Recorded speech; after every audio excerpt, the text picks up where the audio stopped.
Nesta quinta-feira, 8 de dezembro de 2022, eu quero chamar a atenção para o fato de que as ditas instituições brasileiras estão fazendo um jogo sujíssimo em relação a esse orçamento paralelo, né? Uma passando a bola para a outra.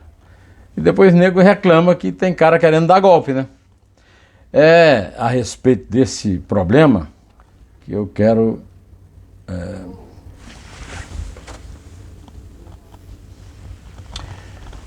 Olá, feliz quinta-feira, 8 de dezembro de 2022.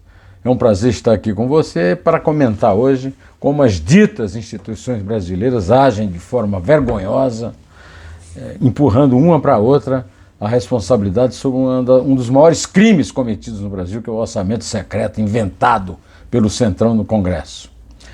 Este é o principal assunto deste vídeo e eu quero também comentar a pesquisa Quest, que diz que 93% dos brasileiros, apesar da polarização, torcem pelo sucesso do governo Lula, o que mostra um juízo, né?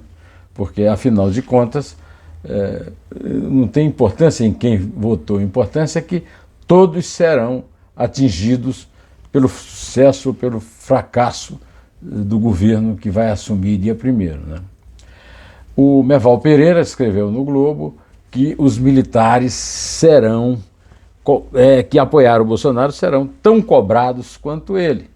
Eu acho que o Merval tem razão. E o governo, ou melhor, o desgoverno Bolsonaro liberou 25%, um quarto das bolsas do CAPES. É um absurdo que ele tenha bloqueado as bolsas do CAPES e agora libera um quarto e fica aí achando que está tudo bem, né? Eu quero também agradecer muito a você que está aí nos acompanhando esse tempo todo, dando força.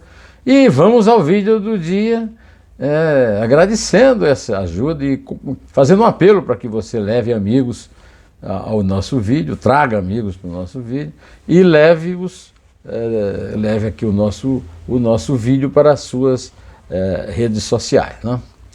Bom, vamos começar pelo começo, né? Eu li com muito asco a notícia dada pelos meios de comunicação que o Congresso e o Supremo estão fazendo um jogo de empurra, um esperando pelo outro para ver quem decide primeiro sobre a constitucionalidade do orçamento paralelo. É uma vergonha que dos 11 ministros do Supremo Tribunal Federal ainda possa haver alguém que ache que o orçamento pode ser secreto. O orçamento da República não pode ser secreto. O orçamento é a lei mais importante da República. E o orçamento atinge o bolso de cada cidadão e ele tem que ser informado. Porque então a máquina do Estado armada e fardada mete a mão no seu bolso para distribuir verbas para deputados que, por sua vez, repassam para as suas bases nos municípios, né? Enquanto a Câmara fica aí fazendo corpo mole, esperando o Supremo resolver, o Supremo aparenta também corpo mole, esperando que a Câmara resolva. Orçamento não pode ser secreto na democracia. Nenhum deputado ou senador tem autoridade, tem dignidade para defender uma ideia absurda como essa. Bom, já o cidadão se comporta como se espera. Fiquei muito feliz de ler uma pesquisa da Genial Quest de que 93% dos brasileiros torcem para que Lula faça um bom governo. Esses brasileiros mostram ter juízo. Eles serão as vítimas ou os beneficiários do sucesso ou do fracasso desse governo. E muita gente está até achando que o Lula está saindo melhor do que o esperado nas preparações do novo governo. Eu não sei se essa conclusão é correta, mas saber que tem uma maioria tão grande assim torcendo pelo sucesso mostra que o país não perdeu completamente a cabeça, felizmente. Fim de linha é o nome do artigo do jornalista Merval Pereira no Globo de hoje. ao ler o artigo, eu saquei aqui um parágrafo para ler para você.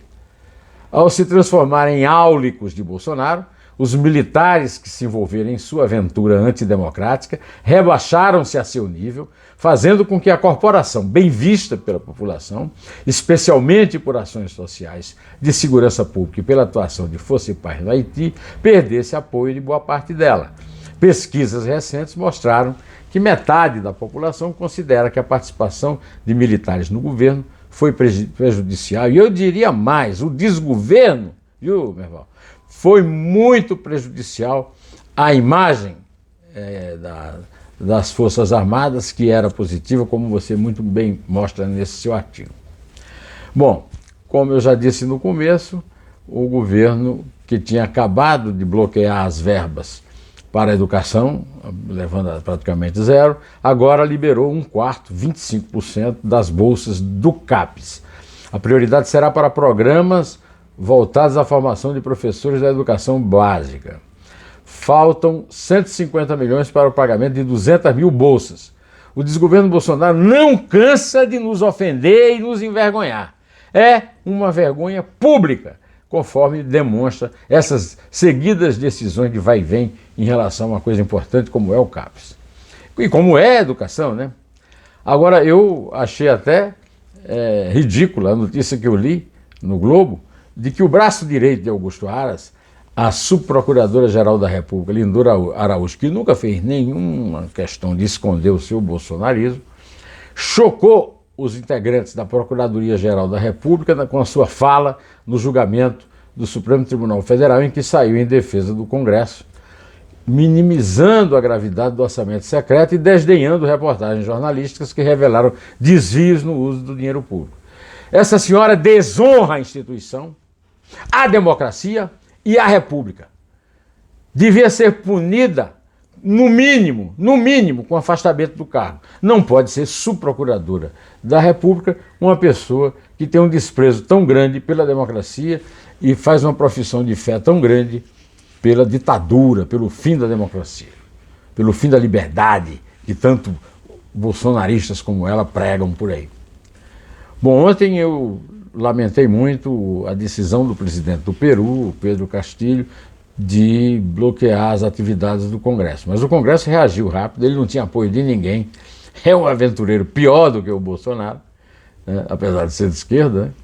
E ele tentou fechar o Congresso, mas foi destituído e preso sob acusação de golpe de Estado. Ele atualmente é alvo de três pedidos de impeachment, tem 16 meses no poder. A vice-presidente, que é uma mulher, será empossada nas próximas horas. Se faltava explicação para o chororô de Bolsonaro, parte dela está no Peru atual. O que faz com um golpista, que se faz numa democracia com um golpista de verdade, é prendê-lo. Mas o Peru também tem uma prática de perdoar presos condenados por corrupção, como é o caso do famoso Alberto Fujimori, que até hoje tem muito prestígio, muita força, e cuja filha, de vez em quando, disputa a presidência do Peru. O correto seria prender, julgar e fazê-lo cumprir a pena como merecia, né? De qualquer maneira, é um bom exemplo para o Bolsonaro observar e prestar mais atenção, para não cair nessa lorota de que não existe autogolpe. Está aí. Autogolpe existe e é reprimido como devia ser, pela democracia, pelo próprio Congresso, pela vice-presidente que assumiu no lugar dele e pelas autoridades que o mandam para a cadeia. Antes de terminar aqui, me despedir de você, eu convido para acompanhar a entrevista que eu fiz com o professor Eurico Figueiredo, professor emérito da Universidade Federal Fluminense. O professor Eurico é autor de um livro clássico sobre os militares e a democracia, e me deu uma entrevista que está fazendo um sucesso imenso, porque ele não tem papas na língua quando se refere àquele problema dos atuais militares bolsonaristas que eu me referi aqui no começo desse comentário, ao comentar o artigo do Merval Pereira. Além disso, entrou hoje no meu canal José Neumann e Pinto do YouTube, com 316 mil inscritos, a entrevista, um bate-papo, 2 dedos de prosa, com o brilhante e imparcial, né, jornalista esportivo Fábio Salgueiro. O Fábio Salgueiro apontou para a discordância que há entre o discurso ético do Tite, técnico da seleção brasileira, e seu comportamento cabideiro, né? Gente que fica empregando. É uma vergonha, eu estou até acompanhando aí a polêmica entre Casagrande, que hoje, o Walter Casagrande, filho, que hoje é grande, que hoje é comentarista no UOL, né? Já foi da Globo, agora está no UOL, com os jogadores da Copa de 2002, a última vez em que o Brasil foi campeão, foi pentacampeão, agora disputa a possibilidade de um hexa, né?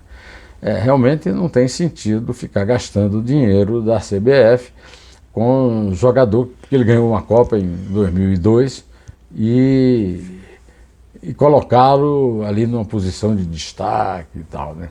Mas o pior ainda do que isso é empregar o filho, como o Tite emprega. E todo aquele bando de gente, eu acho que o maior banco da história do futebol mundial em todos os tempos é o banco do Brasil na Copa do Catar. O que tem de turista no meio daquele banco não está no gibi, né? A entrevista do Fábio Salgueiro é muito esclarecedora sobre isso, é por isso que eu te convido a assisti-la e prestar atenção no que ele disse. Bom, por enquanto eu vou ficando por aqui, tá? Direto ao assunto. Até!